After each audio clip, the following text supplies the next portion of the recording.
Bonjour tout le monde. Aujourd'hui on se retrouve pour une tarte au citron. C'était la première fois que je la faisais. Bien évidemment c'était à chier.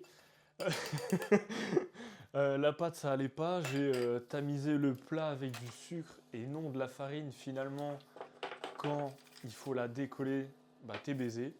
La pâte elle reste collée au plat. C'est une dinguerie. T'as beau essayer de le décoller pile quand ça sort du four, bah t'es mort. Franchement c'est mort. Le faites jamais, c'est mort.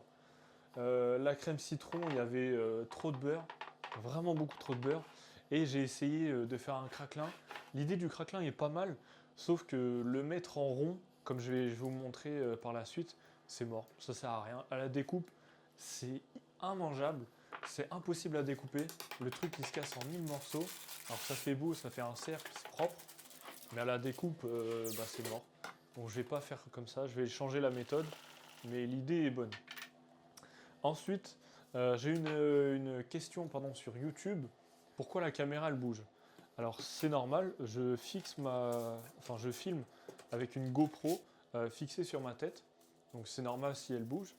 Euh, Pourquoi j'ai choisi de filmer comme ça? Bah, c'est tout simplement pratique. Et il y a deux options. Premièrement, ça me distingue par rapport aux autres parce que très honnêtement, un téléphone avec un trépied qui filme manger, bah, tout le monde fait ça, alors qu'on peut faire autrement. Moi, j'ai décidé de faire comme ça. Et deuxièmement, ça vous permet de visualiser plus facilement les choses. Alors, c'est un grand mot quand je dis visualiser, hein, mais c'est juste que, de mon point de vue, quand on voit quelque chose qui est fait par quelqu'un de cette POV, on va dire sur une POV classique, c'est comme si on faisait les choses nous-mêmes. Donc, bah, j'espère que tout simplement les recettes que je vais faire vont paraître faciles et réalisables réellement